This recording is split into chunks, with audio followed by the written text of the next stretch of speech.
खुलुमबाय बे समाव ब्रह्म गियान नायगिरि साफ्रोमबो आइ आफामोननिसिम अननाय सिबिनाय खुलुमनाय बावहरनानै दिनै जों मोनसे गोदान आयदा लानानै फैदों। दिनैनि बे सावरायनाय हाबाफारियाव दुलाराय ब्रह्म धोरोम आफादनि जों बयनिबो थुलुंगा दुलाराय ब्रह्म धोरोम फोसाव आफादनि गेजेराव बयनिख्रुइ बांसिन बैसो जानाय सुबुं बा बैसोगोरासिन बे आफायानो जाहैबाय दुलाराय ब्रह्म धोरोम फोसाव आफादनि क्रियादाता बिराज महन बसुमतारी आफाखौ जों बे समाव मोननो हादों। गिबियावनो दिनैनि बे सावरायनायाव गावनि बेसेन गोसा समखौ होनानै दान्दिसे बाहागो लानायनि थाखाय दुलाराय ब्रह्म धोरोम फोसाव आफादनि क्रियादाता बिराज महन बसुमतारी आफानिसिम गिबियावनो सिबिनाय आरो खुलुमनायखौ बावहरनाय जाबाय। दिनै नों आफानिसिम माखासे गोनां सोंलु लानानै दिनैनि बे आयदाखौ खालामनाय जादों। दा आयदायानो जाहैबाय जोङो धोरोमखौ सिबिनोब्ला जोङो मानो दीक्षानि प्रयोजन, जों मानो दीक्षाखौ लानो नांगौ, बेनि सायाव आं आफानाव जोंनि शास्त्रआ मा बुंदों, जों मानो दीक्षाखौ लानो नांगौ, बेनि सोंनायखौ एसे गुवारै बेखेवना होदो आफाया। ओम पूर्णापर ब्रह्म ज्योतिस्वरूपाय गिबियावनो ब्रह्म गियान चेनेलाव आंखौ फंनैसो धोरोमनि सोमोन्दै बुंनो होनायलाय आं फारि फारियै बुंनो सानबाय। जे आइमोन आफामोन, बे मुलुग संसाराव धोरोम गैयै मानसिखौ जुनारनि समान दोनदों, धोरोम सिनायनानै रायजो जानो थिनदों। मुलुगाव दंनाय माने जिब जिबि गावहाबो मोनफा मोनफा आखुथाय दं, धोरोम दं, गियान दं, बिसार दं। बेनिखायनो जोङो जोंनि दा जिथुनाखि सोलिबाय थानाय जोंनि बे ब्रह्म धोरोमाव बा जिखुनु धोरोमावनो जोंहा साफा साफा गुरु मोनो। बे साफा साफा गुरुआनो जाबाय जोनोम गुरु, शिक्षा गुरु, दीक्षा गुरु। बे दीक्षायानो जाबाय जाय खामानिया पापखौ जामख' होनानै गोजों गियान बेरखांहोनो हायो, बेनि मुवाखौनो बेखौनो दीक्षा होनना बुंदों। आरो बे दीक्षा रुद्रजामल जगिनिया ओरैबायदि बुंलांदों, जाय सैथो खोथा बुङो, जाय सैथोखौनो गोबासोमनानै लायो, जाय समान मेगननो हौवा हिन्जावसाखौ समानै सत होयो, बेनो गुरु। बेनि सैथोथार गुरुनि खाथियाव बे सैथोथार गुरु दीक्षाखौ बोसोनखौ लानांगौ होननानै परमहंस आफाया बुंलांदों। माखासे जोंहा बोसोन दं। परमहंस आफा कालीचरण गुरुदेब आरो परमहंस आफा शिबनारायण स्वामीनि बे बोसोनखौ लानो खार'नैनो जोङो दिनै नैबे माने क्रियादार सासे सतगुरुनाव थांनानै बे क्रियादानखौ लानांगौ जायो। दा बेनिखायनो आं बे बोसोनफोरखौ फारि फारि आं बुंलांनो सानबाय। गिबियावनो जोंहा कालीचरण गुरुनि माखासे जोंहा बोसोन दङ। बे बोसोनानो जाबाय, गिबियावनो आं बुंबाय एक नम्बर अबंनि बोसोन। एक नम्बरावनो सिङावबो सायावबो मुलुगखौ सिखोन साखोन लाखियो।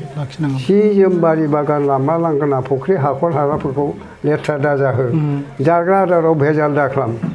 बेसे मोजां खोथा राव बुंलांदों। बे बोसोनखौ जुदि फालियोब्ला, जों बे बोसोनखौ जुदि लानानै न'खराव अराय सम इसोरनि फारसे धावथि थायोब्ला, सानफ्रोमबो जों आराधना खालामोब्ला, निस्सय जोङो नैबे माखासे बोसोनफोराव जोंनि गोसो गोरबोआव बेरखांगोन आफामोन। दा बेनिखायनो जोङो बे एक नम्बर बोसोनखौ फालिथारनांगौ। आरो बेवहाय बुंदों बारि बागान लामा लांगोना फुख्रि हाखर हालाफोरखौ लेथ्रा दाजाहो। दा जोङो सिखारनाय लोगो लोगो बे बुहुमाव जोंहा बिश्व ब्रह्माण्ड आरो बिश्व ब्रह्माण्डआव माखासे जोंहा गाज्रि बारहावा दं, गाज्रि माखासे माने जाबोर जथर बायदिसिना दङ। बेफोरखौ सिखोन साखोन लाखिनाया मानसि धोरोम होननानै बुंदों।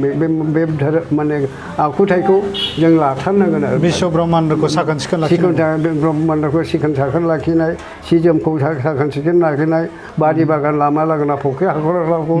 लेथ्रा दाजा, जाग्रा आदाराव भेजाल दाखालाम। दा जाग्रा आदाराव ओरैबायदि भेजाल जादों आइमोन आफामोन, नै दा माखासे जोङो बै ओमफ्राय जिथुनाखि मैगंफोराव बेसेबां बिसाक्ट माबा मुलि होदों बे मुलिफोरा माने बेखौनो जों जानानै जोंनि देहा सोलेराव बोरै जेसेबां जोंनाव बेमार आजार जादों बेफोरनि दारैबो जोङो जाहाथे सायख'नायनि गेजेरजों मोजां रोखोमै मोजां जोंनि जिथु आहार जिथु सात्तिकि आहार बे सात्तिकि आहारखौ जाब्लानो जोंनि देहा सोलेराव बेमार आजारनिफ्राय जों बारग'नो हागोन आरो सान्थि गोजोनैबो जों थानो हागोन आरो सुखि गोजोनैबो जों आलो गोजोनै संसारखौ जानो हागोन आरो परमहंस आफाया बुंलांखादोंना परमहंस आफायानो खालि जाग्रा आदाराव भेजाल दा खालामो परमहंस आफायानो बुंलांखानाय बे रावा आरो दा बे बोसोनखौनो आरो 2 नम्बराव दङ समान मेगनजों हौवा हिन्जावसाखौ समानै टिका हो जिबि मानियानो गावनि जिउमानि महर दुखु जारला आंखाल खैफोद जाहाथे रावहाबो थाया एबा मोना बेसे मोजां खोथा बुंदों नैबे समान मेगनजों होननानै बुंदों बयखौबो खावलायदों जेसेबां जिब जिबियावनो गथ' गथाय बिस्राबो फिसा फिसौ थाङो गासिनो समान मेगनजों होननानै बुंदों सुखु गोजोनै थानो थाखाय गाज्रि रावजों बाहायनाय बायदिसिना आखल आखु देखायनाय गासैखौबो माबा माने मोजां गोरबो गेजेरजों साननानै नों दानागार आं दानागार हिन्जावसायानो जा हौवासायानो जा शिक्षा दिक्षायावनो जा जिखुनु कर्मआवनो जा जों माबोरै संसार जानायाव सुखि गोजोनै थागोन आरो गथ'फ्रा माजोंहाय सान्थि गोजोनै थागोन बे समान मेगनजों नायनानै जों न'खरखौ बानजायोब्ला सान्थि गोजोनै खालामनो हायोब्ला निस्सय बे पुर्नभ जतिसभा जोंखौ अनगोन आरो अनखागोन बेनिखायनो परमहंस आफाया जोंखौ नैथि बोसोनखौ नैबे बेखौ होलांदों बोसोनखौ लानो थिनदों आरो मा थामथियाव दङ खुलुमनानै हानायमानि जिउमानि मुङाव गोदै गोथां मैरमफोर जिराद हो बिनिफ्राय बारा गोग्गो गोथार जानानै जिउमानि उन्नति जागोन मोजां अखाजों मोजां फिथाइ थायगोन जिउमा सुखि गोजोन जानानै आबाद सोमजिनानै जिबिफोरखौ फालित खालामो थारमाने मा बुंदों बेवहाय हानाय माने जों गोदै गोथां मोदोमफोर जिराद होनदों आहुति होनदों बे जिरादा बबे गोदै गोथाव काजु बादाम खात बादाम पेस्ता बादाम सहरा गासैखौबो मोजां मोजां जाग्रा आदार सात्तिकि आदार बेखौ जों अर खुगा महराव मोजां होयोब्ला जों होनाय लोगो लोगो मा जागोन जोंनि गोसोफ्रा मन बुद्धि चित्त अहंकार मोनब्रै गद अन्तकरा शुद्धि जागोन 10टा इन्द्रिया दमन जागोन आरो 6टा रिपुआबो दमन जागोन होमबा नायदो बे अर ब्रह्मनि अर ब्रह्मआव होयोब्ला जोंनि गियानफ्रा बेसेबां बेरखाङो जोंनि आखलफ्रा बेसेबां जों सोदांजायो जोंनि आखलफ्रा माबायदि जोङो गथ' गथायखौ फेदेरनानै फोलावनानै जों माबायदि बोसोन होनो हायो बेनिखायनो जोङो अर ब्रह्मनि बादै खुनु बुस्थुआनो सोदांजानाय माबा गैया सोदांनो हानाय गोहो गैया गोहो गैयामोन बेनिखायनो एक नम्बर खोथा बुंदों शास्त्र माने जोंहा बेद शास्त्रआव अग्नि मेले पुरोहितम यज्ञ देवम ऋतिकजम अग्निमुखा खादन्ति देवानो अरा जेब्ला जोंखांगोन अरासो पुरोहित अरासो जयग'नि मोदाय अरा खुगा महरै जायो थिग बेबादिनो जोङो इसोरनि जिथु परमहंस आफानि जिथु बोसोन बे बोसोन बादि जुदि अर खुगा महराव होबाय थायोब्ला नायदो आइमोन आफामोन नोंसोरनि न'खरनि गासैबो जेसेबां दङ मुलुगाव मावनांगौ हाबा बेबहारिक बेबहारिक जाबाय थांना थानाय कर्म फार्माथिकआ जाबाय थोंजोङै इसोर सिबिनायखौबो जों नायनांगोन आरो जोंनि मावनाय हाबाखौबो जों मोजाङै बानजायनानै मावनो होनांगोन जेनेबा खेथि बाथियानो जा हाल खदालानो जा बायदिसिना कर्मआनो जा बेफोरखौ सासे गुरु नङाबा जों समादा खालामनो हाया मोनाबा बेनिखायनो जोंनो लग गुरु नांगौ जायो जोंहा गुरुआ साथाम नाम बुंखादों दहाय जोनोम गुरु शिक्षा गुरु दीक्षा गुरु जों जाबाय लग गुरु आसल गुरुआ जाबाय परम जतिस्वरूप जोंमा सान बेफोर गुरु नाम बेनिखायनो बे नै थामथि माबाखौ ओम सद्गुरु बिनि मुङा सिरि सिरि जथायनानै बयबो मानसियानो गाबजि होमबाना मुलुगा गोजोन जागोन सुखि जागोन मोजां रोखोमै जों सुखि गोजोनै थांनानै थानो हागोन बिनि अखाफोर बिनि ओंखारनाय हाबनाय निमाहा बि आरो खुलुम होमबाना अमंगला खारगोन मंगल जागोन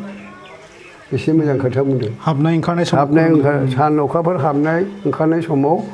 निमाहा बिनो थिनदों खुलुमनो थिनदों जेनेबा जों सान हराव फुङाव सिखारनाय लोगो लोगो जों बैसोमुथियाव आगान सुरबाय बे बैसोमुथिखौबो जों खुलुमो बे हा नङाबा बे मुलुग नङाब्ला जों माबोरै संसार जानोमोन माबोरै गथ' गथाय खांनोमोन माबोरै सान्थि गोजोनै जों थानो हानोमोन बेनिखायनो मोजां सान्थि गोजोनै लाखिनांगौब्ला जयग' होनांगोन आइमोन आफामोन आरो ओमफ्राय दा नैबे बेनिफ्राय बुङो बियो आबुं बिनि सायाव बिनि गियानजों फोथायग्रा जा गासैबो माने आंजोंनो दंफायो बेनो आंनि गुरु बेनो आंनि इसोर बिनि बादि खुनु इसोर गैया बेखौ खुलुमबानो बेयो आंजोंनो दंफायो आंनि गोसो गोजोनै थाफादों बे बुस्थुआनो जुदि आंनि गोरबोआव थाबाय थायोब्ला आंबो मोजां थागोन मुलुगाबो मोजां थागोन गासिनो मुलुगानो सान्थि गोजोनै सुखि गोजोनै थानो हागोन होननानै परमहंस आफाया बे बिथोनखौ होलांदों गुरुदेबनिया जाबाय धोरोम सिनायनानै रायजो जानाय बादि मोजां गैया धोरोमखौ दिनै खुलुमनो बावदों उन्दै गथ'खौ अननो रोङै जादों जेनिबो खैफोद आफोद जोबनो गैयासो जाबोदों जायहा जेरै मोदाय होयो बेहा निदान आफोदानो जोबनो गैयासो जायोनो बेसे मोजां खोथा बुंलांदों बेनिखायनो जोङो धोरोमखौबो सिनायनांगोन जानला मेनला धोरोमखौ जों लालाबायनानै सिबिबायनानै जुदि कर्मखौ मावोब्ला बेबहारिक फारमाथियाव जोंहा खहा दं आफामोन दा बेनिखायनो जों धोरोमखौबो सिनायनांगोन बबे धोरोमखौ सिबिबा जों मा जागोन आरो बबे धोरोमखौ सिबियोबा जों गाब्र'गोन आरो धोरोमा मा जायहा हमथानाय गोहो दं बेखौसो धोरोम होननानै बुङो माजों हमथादों जोंनि नैजे माखासे जोंहा बे ग्रहफोर हा दै अर बार अख्रां अखाफोर सान बे सत्ता तत्त्वजों बे मुलुगखौ बिश्व ब्रह्माण्डखौ हमथागासिनो दं बेखौसो धोरोम होनना बुंदों जायहा हमथानाय गोहो दं बेखौसो आरो जायनि दारै हमथाजादों बेखौसो धर्म होनना होमबा नायदो बेसे मोजां खोथा बुंदों बेहाय आरो ओमफ्राय नैथियाव बुंदों बर'नियाव जौ थाखोमानाय जौगानो रोंनाय नङा जौ लोंनाया अर्थ हानि मान हानि जायो होनना बुंदों आइमोन आफा नंगौ बे सैथो खोथा बर'नियाव जौ थाखोमानाय जौगानो रोंनाय नङा बर'आ माने जौआ जाबाय मोनसे निसा द्रब्य बे निसा द्रब्यनिफ्राय जुदि जानगारना थायाब्ला बेखौ जुदि बेबहार खालामबाय थायोबा जोंनि देहायाव जोंनि जिथु जिउ माने देहा सिङाव जिथुनाखि जिउ दं आरो जिथुनाखि अर दं बे अरा जोंखौ उदखार खालामगोनलायमोन आरो बे जिउमाया जाबाय मोनसे अर बे अरखौ जुदि फुं बेलासे जुदि माने बे जोंनि देहा सिङाव सोलेराव सोहरबाय थायोबा लोंबाय थायोबा बै खलिजा मा जागोन दिनै एसे गाबोन एसे दिनै एसे गाबोन एसे बे बेमार जानोसै गाज्रि जानोसै बेखौनो बायदिसिना उदै देरनोसै माबा जानोसै माबा बान होदों माबा होदों होननानै बिदिनो बायदिसिना माबानानै नायखांलायसै माबा खालामनोसै बेबायदि जों भुल लामाजों थांबाय थायो आफामोन दा बेफोरखौबो जों साबधान जानांगोन आरो बेनिखायनो जोङो बे बुस्थुखौ बे जिथुनाखि जुमायल' नङा जेसेबां निसा द्रब्य दं बेनिफ्राय जों गोजानाव जानगारना थानांगोन आरो आं बेखौ बुंदों दा बेनिखायनो बे बुस्थुखौ बुंनांगौ आरो नै माबा बोरैथिया बुंदों आं खावलायदों आफा कालिचरन गुरुदेबआ बर'फोर नोंसोर सिखाव दाखाय दा मावो गुन्दा दा मावो सोरबा साख्रि आबादारि मावदो सोरबा साख्रि मावदो सोरबा फालांगि मावदो दानाय लुनाय सोलोंदो लेखा गोरों जादों गोबां बोसोन होलांदों दानाय लुनायखौबो बुंलांबाय साख्रि बाख्रि मावनायखौबो बुंलांबाय सिखाव दाखायतखौ दा माव बयखौबो बुंलांबाय बेसे मोजां बोसोन होलांदों बे बोसोनफोरखौ जुदि लायोब्ला जुदि मुलुगाव जेसेबा मानो जों सान्थि गोजोनै थानो हायामोन आफामोन थानो हागोन बेनिखायनो कालिचरन गुरुदेबआ ओरैनो बे बोसोनफोरखौ होलाङाखै आइमोन आफामोन बेनिखायनो बे जों बोसोनखौ लाथारनांगौ आइमोनाबो इसोर सिबिदो उननो फोरोंदो बिमा माहारिखौ थार बाथ्रा बुंनो फोरोंदो बिमा माहारिखौ बुंदो आइमोना उन्दैनिफ्राय गथ'फोरखौ जुदि मोजां बिथोन होआबा आखल आखु देखायाब्ला बे गथ'आ मा जागोन बेलेग फारसेजों लामा लागोन आइया माने बिमाया जि बुंगोन बेखौनो लागोन बिमाया माने आइ होनबा बे आइ होनगोन बिमाया आफा होनबा बे आफा होनगोन नङा होमबा आरो जुदि बिमाया गाज्रि राव बाहायबा साला होनबा बे बायदिसिना गाज्रि राव बाहायबा बे गथ'आ बे बिमानि बुंनायखौ लागोन बेनिखायनो बिमाया सोलोंथाइ बेनिखायनो प्रथम गिबि गुरु होननानै बुंदों बिमाखौ बिमा आरो बिफाखौ आरो बिमाबो थिग थानांगोन फिसाबो थिग थानांगोन आरो माने बिमा बिफाबो थिग थानांगोन बे माने फिसाफ्राबो जुदि बिमा बिफानिखौ फालियाब्ला मानियाबा निस्सय बे बिमा गथ'फ्राबो बै दा देरै जेला देरबाय माने बिमा बिफाखौबो माने मान होनाय नंला बिमा बिफानि खोथाफोरखौ खोनासंनाय नंला बिमा बिफाखौ बुग्रा जासिगोन बायदिसिना माबा खालामसिगोन अयथासार बेबायदिनो न'खराबो गुलाय गुजाय जासिगोन बेफोर जाहाथे जोङो दाजाथों बे परमहंस आफाया नैबे जिथुनाखि बोसोन बे बोसोनखौ मानो होलांनाया बेनो आरो खार'ना गाव गावनि देहा न' बां सि जोम थोरसि लथा साखोन सिखोन लाखिनांगौ माइ गरसेखौ थारुन दरसेखौ मोसौ मासेखौ जोथोन लानांगौ थारमाने जिबिफोरनि गांनाय उखैनायखौ मोजाङै सुस्रांनांगौ होननानै बुङो आरो जोंल' नङा बे जेनेबा मोसौखौ खाहैबाय माबा दरग खालामनानै दुब्लियाव दैबो गैया माबाबो गैया गांनानै गांहाबनानै बावनो माबानानै थाबाय बेसेबां दुखु खस्थ' बिनि जिउआ जि रोखोम जोंनि जिउआबो बे एखेयानो बेनिखायनो जिबिजों जिबि दुखु मोनलायनायखौ आरो जिबिजों जिबि जुदि सानलायनाया जुदि जोंहा जोंनि गोरबोआव हाबाबा माब्लाबाबो गावजों गाव माने माबा जायाबा सान्थि मोना दा बेनिखायनो बे बुस्थुखौ जों मावनांगौ आरो दा बेखौनो कालिचरना बेखौ होदों आरो नैबेवहाय बुंदों मा बुंदों दाउसा फारौ हाथारो थैया रानलाङो खर' मोदोम मानसियानो जायो बोर बिनानैबो मोना जायो जायहा जेरै मोदाय होयो बेहा निदेन आफादानो जोबनो गैयासो जाबोयो बेसे मोजां खोथा बुंदों बेवहाय बुंदों मा जिब हत्या महापाप दाउनिबो जिबखौ माने हत्या खालामनाङा जेनेबा उदाहरन सरबै बुंनोसै आङो आंहानो फिसा साथाम दं फिसाजो सानै दं साबा फिसा दं बे साबा फिसाया जुदि माबा मोनसे जायोबा बेसेबां आंनि गोरबोआव हाबा फिसा माबोरै जाखो माबोरै माबाखो आं माबोरै फाहामनो हाबावनो बेमाराव गोग्लैबा बेसेबां गाबो बिमा बिफाया माबोरै थाखा फैसा गैया फारसे दुखिया जानानै जुदि बेमार आजार जायोब्ला मा जागोन बेफोरखौबो जोङो नायनो रोंनांगोन आरो बेनिखायनो बे बुस्थुखौ दा माने जिब हत्या महापाप बे बुस्थुखौ बे कालिचरण गुरुदेबा जोंनो बोसोन होलांदों आफामोननि आरो सोलोंथाइ नङाब्ला सासे सुबुङा जौगानो हाया आरो समाजाव जौगानाय फैया बेथ' नंखागौ दानि दिनाव जोङो शिक्षा दीक्षा नङाबा बे मुलुगाव जुदि जों मोजां रोखोमै शिक्षा लायाबा दीक्षा लायाबा मास्टारफोरजों गोरोबनानै थायाबा आरो गार्जेनफ्राबो मोजाङै गथ'फोरखौ माने शिक्षा दीक्षायाव फोरोङाबा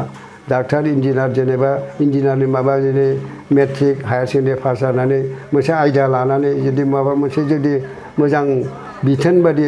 मास्टारफोरनि बिथोन लानाय बा लेक्सारारफोरनि बिथोन लानाय बे मथे जुदि जों थाङोब्ला मथरबो बे सोलोंथायावबो खुनु माने माने गाज्रि जाया बे खोथाखौ बुंदों आरो मा दा बेनिखायनो बे बुंबाय आरो बेनिफ्राय बयबो खोमसि फोथायनायखौ नागारनांगौ गोनोखो आदबजों न'खर दैदेननांगौ दाथ' नै बयबो खोमसि फोथायनायसो आइमोना आफामोना सोरबा हनै मासे बेमार जादों माबा जादों थांसै माने दाथ' बहुद दं नायखांग्राफोर बे नायखांग्रायाव थांना मा बुङो जि बुंहरगोन नै नोंहा ओरैबायदि माबा लग्न दं लग्नआ माखौथो बुङो बेखौथ' बुजिलायना बे लग्नखौनो बांसिन मानसिफ्रा बे लग्नखौनो नंगौ होननानै सानो नाथाय बे नङा लग्नआ जाबाय जोंनि जिथुनाखि हौवाजों हिनजावजों जेथिया लोगो नांनाय बेखौसो लग्न होननानै बुंदों आइमोना हौवाजों हिनजावजों हाबा जानानै लग्न जानानै संसार जानायखौसो बेखौसो लग्न होननानै बुंदों बै पत्रिकाफ्राव माबा बायनानै नायनानै एथ' थारिख एथ' समाव एथ' लग्न दं बारोब्ला बायदिसिना जागोन बेफोर सोब परमहंस आफा कालिचरण गुरुदेब बाबामोनहा बे सैथ्यता माने सनातन धर्मनि दाराय बेखौ निसा होननानै बुंदोंमोन बेथ' नंखागौ गावनो बेखौ गाव मावोबा गावनो मिथिखायो बुजियो बेनो आरो बेनिफ्राय गेदेरफ्रा आदर्श समाज दानांगौ उन्दैफोरखौ मोजाङै आखुथाय सोलोंहोनांगौ बेथ' नंखागौ उन्दैनिफ्रायनो जुदि जेनेबा आखल आखु देखायाब्ला फोरोङाब्ला बिनि गाज्रि माने आखल आखुखौ जुदि नायाबा बिमा बिफा जुदि साबधान खालामाबा देरनानैथ' बिमा बिफाखौ बुग्रा जागोन ना दा बेनिखायनो बे बिमाफ्राबो साबधान जानांगौ बिमाबो बिफाबो साबधान जानांगोन जेला देरनानै लावना दा बे समाजाव ओरैबायदि जादों आइमोन माखासे दा मबाइल जुग जादों बे मबाइलाव उन्दै उन्दै गथ'फोरनो मबाइलखौ होनानै एरलुबाय थायो बिनि उनाव मा जागोन बे गारनो हाला माबानो हाला बेयावल' बेस्थ' जाबाय थासिगोन मानो होनबा बे मबाइलाबो जोंखौ बहुद बायदिसिना दाथ' बे मबाइलाव नायब्ला आं जि नुदों मबाइलाव बायदिसिना मोजां गाज्रिबो दङ गाज्रिबो दं मोजांबो दं बेखौ सायख'नो लानानै बे मबाइलखौ बाहायोबासो जोङो मोजां रोखोमै थांनो हागोन आरो खुनु बेमार आजारबो जानाय नङा आरो बे मबाइलखौ जाय मानसिया मेगनजों नायबाय थागोन बिनि मेगननि दृष्टियाबो नस्थ' जायो बाबा दृष्टिया नस्थ' जायो बेनिखायनो बेखौबो जोङो गथ' गथाय लानायनिफ्राय गथ' गथायनो होनायनिफ्राय जों साबधान जानांगोन आरो जाहाथे खुनु अनिस्थ' दाजाथों गथ' गथाया गावनि फिसा जाबाय नालाय गावनि फिसाखौ मोजां खालामनायनो बेखौनो बेनो धोरोम बिमा बिफाखौ अननाय सिबिनाय बेनो धोरोम बे बोसोनफोरखौ फालिनो खार'नैनो जों दिनै आरो माखासे आरो नैबे मोनसे 13 नम्बराव दंबो सैथो धोरोमखौ मानिनाय गावनि रावखौ मोजां मोननाय जौगाहोनाय फरायनाय बिजाब लिरनाय दिहुननाय आरो फोसावनाय जायो जोंनाबो बे सयखान माने लेखा माने जिथुनाखि धोरोम बिजाब बे सयखान धोरोमखौ सान्नित्य क्रिया परम कल्यान खोथा अमृत सागर क्षुद्र गन्धारि पुर्न साधना बे सयखान बिजाबखौ जुदि बोफ्ले जुदि फरायनानै जुदि बोसोनखौ होबाय थायोबा नायदो आइमोन आफामोन बे मुलुगाव जेसेबां दं मानसि जाथिया माब्लाबाबो माने दुखुआव माबा गब'नाय नङा आरो लोगोसे आं बेवहाय सैथो हास्थायनाय सैथो साननाय सैथो बाथ्रा बुंनाय खौसेथिखौ थानो रोंनाय जानांगोन थारमाने जोङो नोंजों आंजों जेनेबा बे गामियाव सोरबा ख्रिस्टान दं सोरबा बाथौ दं सोरबा बेलेग सम्प्रदायनि मानसि दं नङा होमबा जों खौसेथि जानानै मोनसे खामानिखौ मोनसे जुदि माबा दं हाबा हुखानो जा जिखुनु माबानो जा खौसेथियै जों जुदि नों दानागार आं दानागार मावलायोब्ला माने सहयोग होलायब्ला जों माब्लाबाबो सैथ्यनिफ्राय असैथ्यआव थांनो हाया माबामोन सैथ्यखौनो जों मोनबाय थागोन अननायनि गेजेरजोंनो बे सैथ्यखौ मोनबाय थानो बे सैथ्यखौ मोननांगौखायनो जोंनो सासे सद्गुरु नांगौ होननाय आफा बेनो आरो दिक्षा गुरुआ ओरैनो नङा आफामोन आरो दिक्षा गुरुआ जाय गुरुआ पापखौ जामख' होनानै गोजों गियान बेरखांहोनाय बे खोथाखौ दहाय मोनदों जाय सैथ्य लामाजों थाबायो जाय सैथ्य खोथा बुङो जाय सैथ्यखौनो गोबासाबनानै लायो जाय समान मेगन गद गद सैथ्य सुबुरुन होयो बिनि खाथियाव सैथ्यथा सुबुरुनखौ दिक्षाखौ लानांगौ होननाय रावा आफाया परमहंसनि बोसोन आरो गुरुदेव कालिचरण ब्रह्मनि जिथु बोसोन बेखौ फोरमायथिलांबाय दा मोनसे दिनैनि गुबै आयदाया जाहैबाय जोङो दिक्षाखौ मानो नांगौ सासे मानसिया दिक्षाखौ मानो लानांगौ आच्छा दिक्षा लायाब्लाबो जों धोरोमखौ सिबिनो हायो नामा मोजां ना दिक्षाखौ लाथारनांगौ धोरोम सिबिनोब्ला नैबेनि सायाव आफाया मोजां माने मोजां सोंदों आंनाव दिक्षाया ओरैबायदि आइमोन जाय गियाना पापखौ जामख' होनानै गोजों गियान नुजाथि होनो हायो बेनो दिक्षा बेनो बोसोन बे सैथ्य'दान बोसोनखौ गुरुनाव लानांगौ नायनांगौ बेखौ बेरखांहोनोबा मा नांगोन जों रायलायनायाव दा बाव फैनोसैलाय जयग'खियाव गोबां प्रसारक आफामोन दं गोबां अधिष्ठाताफोर दं सोरबा सोरबा दिक्षा लायालासेनो इसोर खुलुमनायखौ नुनो मोनदों मा होनगोन आफा बेथ' एसे खहा दं आफा मानो होनबा गुरुआ सोर गुरुखौ माखौ बुङो गुरु जानांगौब्ला मा जानांगौ बिनि माबाया माबायदि जानांगोन नङा होमबा गुरुआ जेनेबा दिक्षा गुरु बा सासे पुर'हितानो जा पुर' माने जगत हित माने मंगल जाय जगतनि मंगल मावनांगौब्ला बे जगतनि मंगल मावग्रा मानसिया माबायदि जानांगोन बिनि गासिबो आखल आखु न' बां दहाय बुंखाजोब्बाय बे गासिखौबो जुदि नों गोरबोआव लानानै जुदि गावखौ जुदि सुस्रांग्रोनो हायाबा नों मालायखौ माबोरै फोरोंगोन नङा होमबा बेनिखायनो बे बोसोनफोरखौबो जोङो निजे गावखौ सुस्रांग्रोनांगोन प्रसारकआनो जा अधिष्ठातानो जा दिक्षा गुरुआनो जा मोजां नङा जायाब्ला बै भक्तफ्राबो उदिसाथाया जि बुंदों बेखौनो लागोन बे भुलैनो थांबाय थागोन बेखायनो जों बेखौ साबधान जानांगौ आरो